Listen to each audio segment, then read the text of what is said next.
महाराज संत महात्मा कहते हैं कि हम ये नहीं कहते आप हमारी तरह बैरागी बन जाओ। यदि सभी बैरागी बन जाएंगे तो फिर खाएंगे क्या? सबसे बड़ा आश्रम तो गृहस्थ आश्रम बताया गया है। चाणक्य जी ने कहा है कि सबसे बड़ा आश्रम यदि मानो तो गृहस्थ आश्रम है, लेकिन आश्रम तभी माना जाएगा जब उसमें भक्ति भी होगी साथ ही साथ।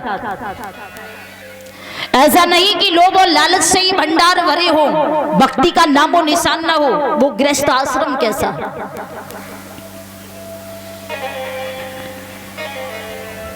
गृहस्थ जीवन जीने के साथ साथ भक्ति भी करनी बहुत जरूरी है।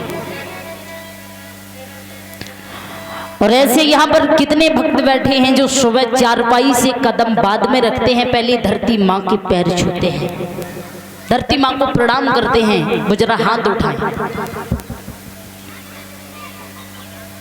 बहुत अच्छी बात है। और बाकी लोग सो रहे हैं क्या? जो लोग ये नियम नहीं करते हैं वो आज से ही लागू कर दें। ये धरती माँ वो धरती माँ है जो हर पापी को अपने आंचल में स्थान देती है। हर पापों को इसी धरती माँ अपने आंचल में जगह देती है। कितनी धन्य है वो धरती माँ जिस पर हम जन्म लेकर के पल करके बड़े होते हैं, अंत में इसी में समा जाते हैं।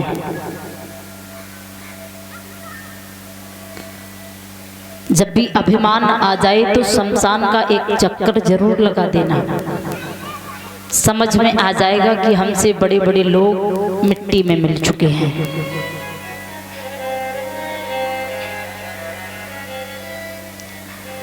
तो महाराज द्रौपदी ने कहा है कि इस पापी को सजा देनी चाहिए,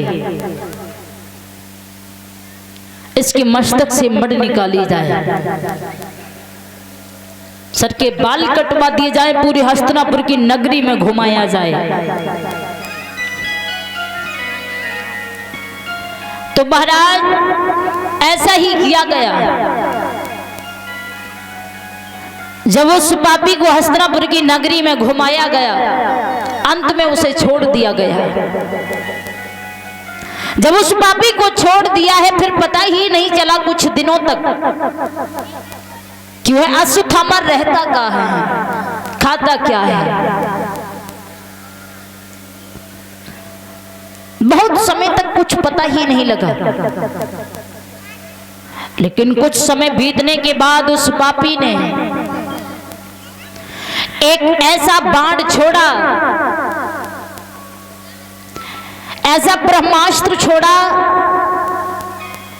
जो कि गर्भवती स्त्रियों के गर्भ में वह ब्रह्मास्त्र लगते ही, वह बाण लगते ही गर्भवती स्त्रियों के गर्भ चलने लगे।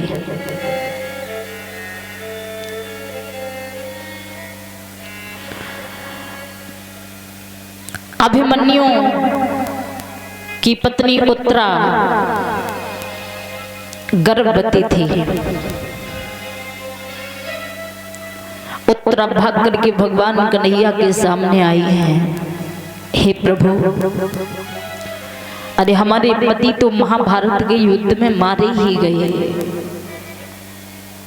कम से कम आप हमारे बच्चे की तो रक्षा कीजिए।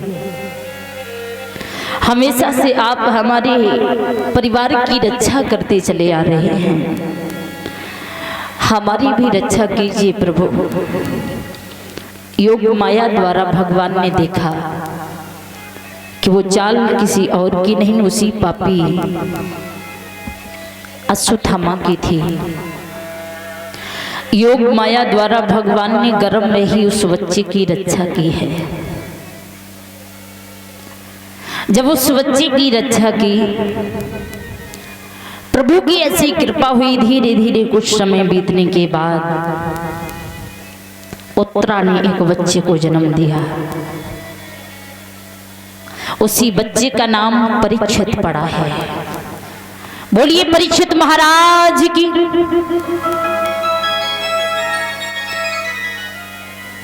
इस प्रकार महाराज परीक्षित जी का जन्म हुआ। पांचों पांडव बड़े प्रसन्न हैं कि अब तो हमारे कुल का दीपक आ गया है, खुशियों का ठिकाना नहीं है। धीरे धीरे जब आंगन में परीक्षित बड़े हुए हैं, प्रमाण ये मिलता है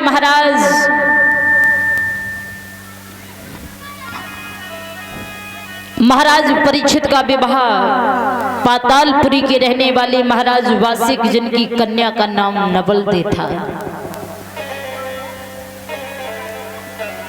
जिनके साथ विवाह हुआ है।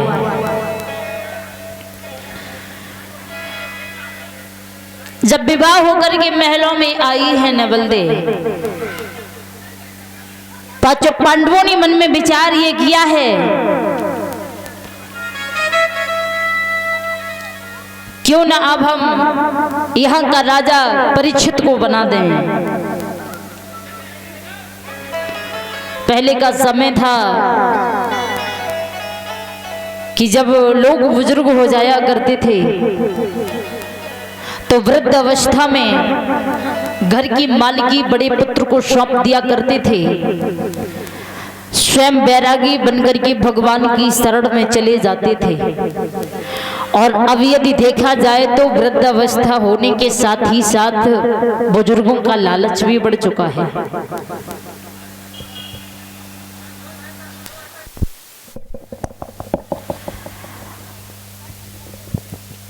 वृद्ध अवस्था में हर किसी का लालच बढ़ जाता है। बूढ़ी अम्मा 4 बजे जाग जाती हैं, फिर नींद नहीं आने वाली, फिर सपने सजाती हैं। क्या करें हम अपने लाला को, कैसे धनवान बनाएं, क्या क्या बनाएं और क्या क्या काम करें, यही सपने सजाते हैं, भगवान को भूल जाते हैं। लेकिन वो पांचों पांडव महाराज परीक्षित को राजा बना देते हैं। राजा बनाने के बाद स्वयं हिमालय की ओर चल पड़े।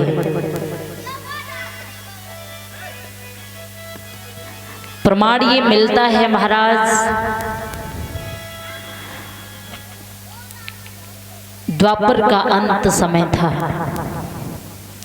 कलयुग आने वाला था।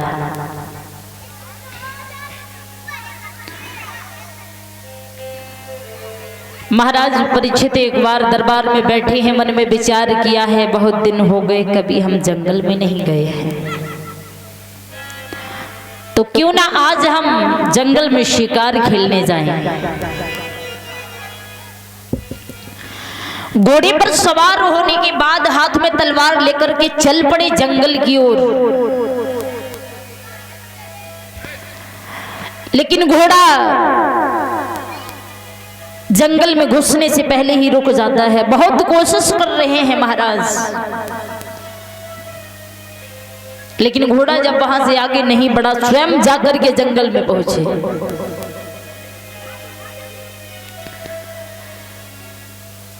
शिकार खेल रहे हैं। शिकार खेलते खेलते महाराज परीक्षित जी ने एक ऐसा दृश्य देखा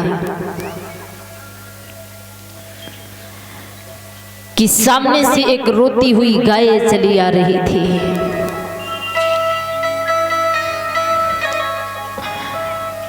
जिस गाय को देखते ही महाराज परीक्षित सामने पहुंच गए। पूछने लगे हैं कि हमारी हिंदू समाज में, हिंदू धर्म में गाय को मां कहते हैं,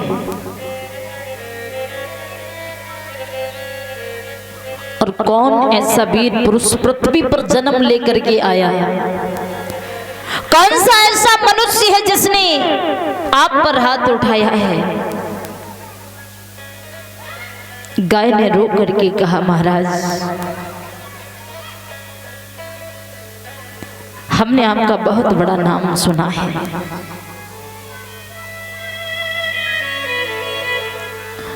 शायद आप हमारी विनती को स्वीकार करेंगे कि मैं गाय नहीं हूं महाराज,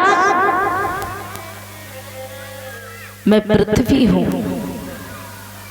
पृथ्वी पर हो रहे अत्याचार हमसे सहे नहीं जाते हैं, जिसकी वजह से हम आपके पास आए हैं। थोड़े आगे देखा कि बैल रोता हुआ लंगड़ाता हुआ चलता चला आ रहा है।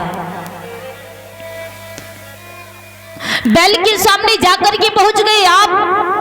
अरे आप क्यों रो रहे हैं?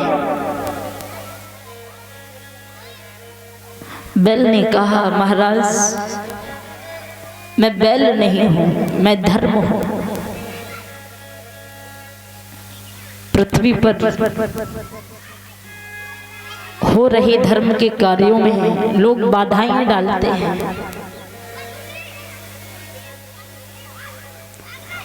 अधर्मी हो गए हैं लोग।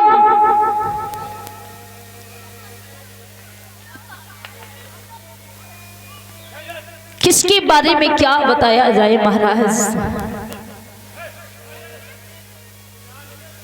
कोई भी धर्म के कार्य करना नहीं चाहता है।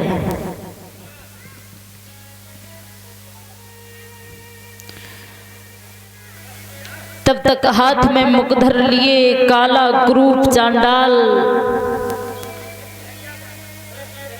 चलता चला आ रहा है, जिसे आते देख करके महाराज परीक्षित चकित रह जाते हैं। सामने पहुंच गए, जवाब दिया, आप कौन है? आपने गाय और बैल को क्यों मारा? कलयुग ने कहा कि आपने हमें नहीं पहचाना, मैं वो हूं जो अब तक द्वापर में आपका राज्य चला, आपके परदादा का राज्य चला, लेकिन अब ऐसा समय आने वाला है जिसमें हमारा राज्य चलेगा। महाराज परीक्षित कहने लगे, हमने आपको पहचाना नहीं। आपने गाय और बैल को मारा है, इसलिए हम आपको चैन से जीने नहीं देंगे। कलयुग